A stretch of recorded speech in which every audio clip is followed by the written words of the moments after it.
You're in an argument with your wife, and you say one phrase that seems totally reasonable to you. But the moment it leaves your mouth, everything escalates. She gets angrier, more defensive, and now you're in a bigger fight than before. That phrase, you always, or you never. Here's why these two words destroy every argument and what to say instead.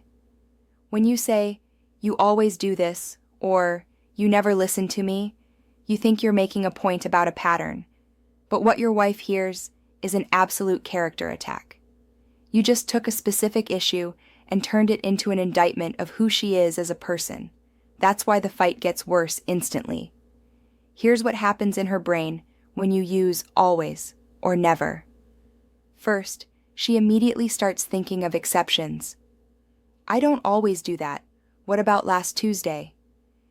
Now, instead of addressing the actual issue, she's defending herself against an exaggeration. The conversation has completely derailed. Second, always and never feel hopeless. If she always does something wrong or never does something right, what's the point of even trying? You've just told her she's incapable of change. That doesn't motivate improvement. It creates defensiveness and resentment. Third, these words shift the focus from the specific problem to her character. The issue isn't, you left dishes in the sink today. It becomes, you're the kind of person who always leaves dishes in the sink. One is fixable. The other feels like a permanent flaw. That's why she shuts down or fights back harder. Here's the truth. Always and never are almost never accurate. You're using extreme language because you're frustrated, not because it's true. But extreme language creates extreme reactions. If you want to resolve the argument, you need to be specific, not sweeping. So what should you say instead? First, stick to the specific incident. Instead of, you never text me back, say, I felt ignored when you didn't respond to my text today. See the difference? One is an attack on her character. The other is about your experience in a specific moment. She can respond to the second without having to defend her entire personality. Second, use I feel statements instead of you always accusations. Try, I feel like I'm not a priority when plans change last minute, instead of you always cancel on me.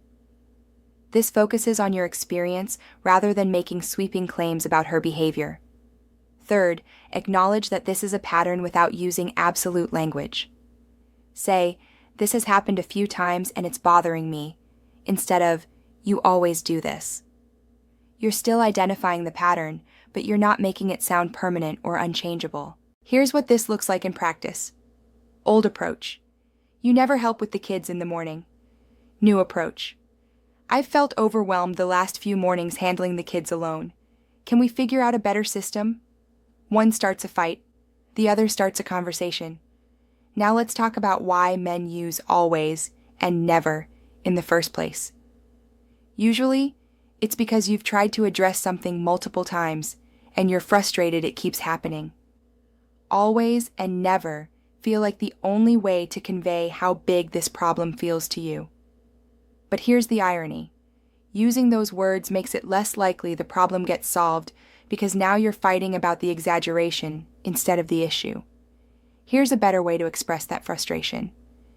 Say, this is the third time this week this has happened, and I'm really frustrated about it. You're conveying the pattern and your emotion without the character attack. She can hear that. She can't hear you always. One more critical point. If your wife uses always or never with you, don't respond with, I don't always do that, because now you're both defending instead of resolving. Instead, try, you're right that I've done this multiple times, and I can see it's really frustrating you. Let's talk about how to fix it. You're acknowledging the pattern without getting stuck on the absolute language. Here are other phrases in the same category that make arguments worse. You're just like your mother. Here we go again. I knew you'd react this way. And why do you always get so emotional? All of these generalize, attack character, or dismiss feelings. They escalate instead of resolve. Replace them with specific, present-focused language. I'm frustrated about what just happened. I want to work this out with you. Help me understand why this is upsetting. These phrases keep the conversation grounded in the current issue instead of turning it into a referendum on character. Here's the deeper principle. Arguments should be about solving problems, not winning points. Always and never are weapons, not tools. They might feel satisfying to say in the moment, but they poison the conversation. If you actually want resolution, you need to speak specifically about what happened, how it affected you, and what you need going forward. Let me give you one more example. She forgot to pick something up at the store. Old response. You never remember what I ask you to get. New response. I was counting on you to grab that today, and I'm disappointed it didn't happen. Can we set a reminder next time? One makes her the villain. The other addresses the specific situation and offers a solution. Here's your challenge. For the next week, ban always and never from your arguments. Every time you're tempted to use them, pause and reframe as a specific observation. This happened today, and here's how it affected me. Watch what changes. You'll have fewer explosions and more actual resolutions.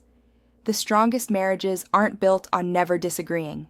They're built on disagreeing without destroying. And that starts with eliminating the language that turns conflicts into character attacks. Always and never might feel justified when you're angry, but they're conversation killers. Cut them out and watch how quickly your arguments become productive instead of destructive. Comment below and let me know what you are currently struggling with in your communications with your wife. Click the link in the first comment or check my bio to discover an ebook that can help improve your communication with your wife.